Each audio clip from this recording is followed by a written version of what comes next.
Shalom,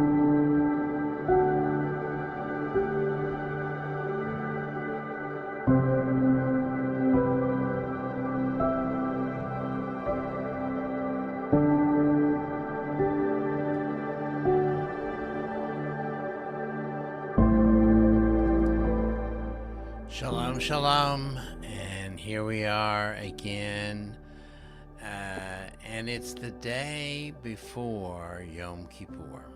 Yeah, the day before Yom Kippur, 5786. So the day before Yom Kippur means that tomorrow night, just about an hour from now, 25 hours from now, we will be beginning the Kol Nidre prayers.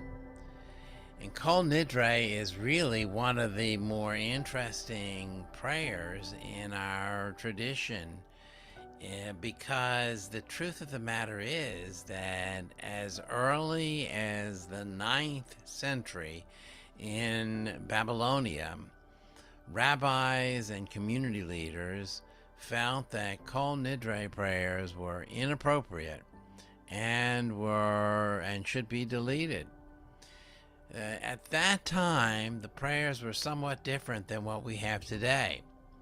At that time, the prayer nullified any vows or promises that had been made for the year past. And the rabbis reasoned that that was, even though that there was a great desire to, on Yom Kippur, be released from any promises that we'd made in the year past, that was going to not inspire confidence in doing business with Jews if they couldn't be trusted, or if they were allowed to break promises that they had made during the past year. So there was great controversy, and in fact, some rabbis objected to saying it at all and proposed alternative prayers. And then later on, the community, which found Kol Nidre to be somewhat moving for a number of reasons. Finally, in the 12th century, a few hundred years later, one of Rashi's grandsons, whose name was Rabbeinu Tam, he changed the wording of the prayer. And he changed it so that it did not nullify future vows, but nullified promises didn't nullify past vows, but that it would preemptively nullify future vows. In other words, his idea was he wanted to make sure people did not use this prayer to escape prior obligations, and that people couldn't say, oh, Jews are just trying to escape prior obligations. By changing it to future tense, what he meant to be communicating was that we are only going to make vows that we will keep in the future. And that was the intention of the prayer. Nevertheless, between the 13th and the 15th century, there was still some objections to the Kol Nidre prayer, both from outside the Jewish community and from inside the Jewish community.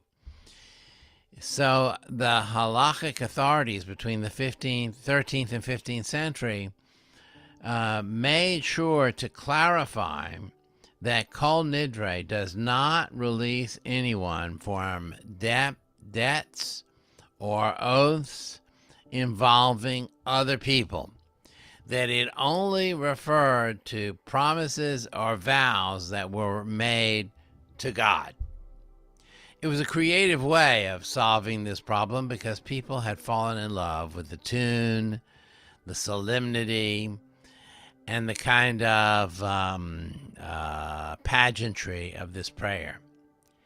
To this day, it is still one of our oddest liturgical pieces, because in fact, the language of the prayer is very much the language of contracts.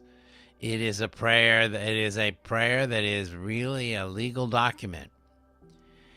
And I think that what it tells us, what it tells me anyway, is that it's not so much the words of the prayer. I mean, if we got up and we read a real estate contract, people would say, well, what's going on here? It's a contract? Or what? We're reading a mortgage document.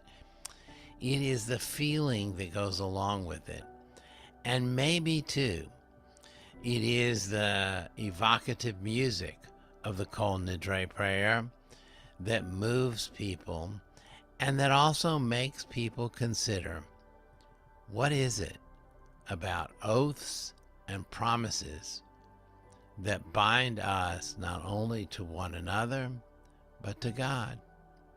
And in that moment, standing there in the synagogue, as we recite that legal document, what I hope people take away from that is the idea that whatever they say out of their mouth, promises and oaths, the things they say are things that make a difference. They might utter an oath, or might utter a curse, one way or the other.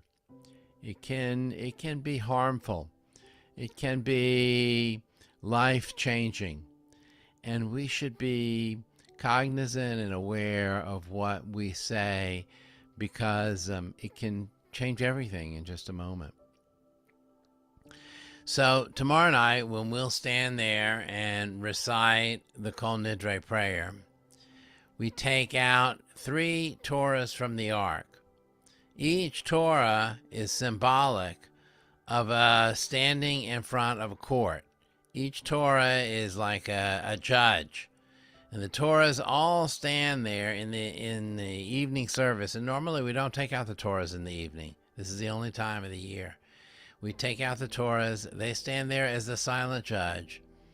And we proclaim in this prayer, all of our future vows to other people are hereby nullified. And while it is, in fact, not our vows to other people, our vows to God. Let me change that carefully. Our vows to God are nullified. While it is a kind of legal fiction, it also carries a moment of great drama for those who are standing and listening. Let me wish you a new year ahead of peace and fulfillment. And may Kol Nidre and may Yom Kippur release us from the bounds, and the chains that keep us tied down. May we start the new year feeling free and unfettered. And perhaps we will see a year ahead of great peace for us personally, but for the entire world. Good evening, friends. We're going to end with the Kaddish prayer, which always ends with a prayer for peace. Yit gadal v'yit gadash shemei rabam. B'alma divra kirutei v'yamlich malchutei. B'chayechon v'yomechon v'chayei dechol Beit Yisrael. B'agala v'zman kariv v'imru amen. Yehei shmei rabam v'varach li'olam li'amei amaya. Yitbarach v'yishtabach v'yitpoar v'yitramam v'yitnaseh. V'yidadar v'yidalev v'yidalal shemei kudisham barichu. Li'ela min kol berchata v'shirata tishbechata v'nechamata damiran b'alma v'imru amen. Yehei shlomo rabba min shemaya v'chayim aleinu v'yalko Yisrael v'imru amen. Oseh shalom b'imramav. Hu yaseh shalom. Aleinu v'yalko Yisrael v'imru amen. Thank you, friends. I appreciate your being with me.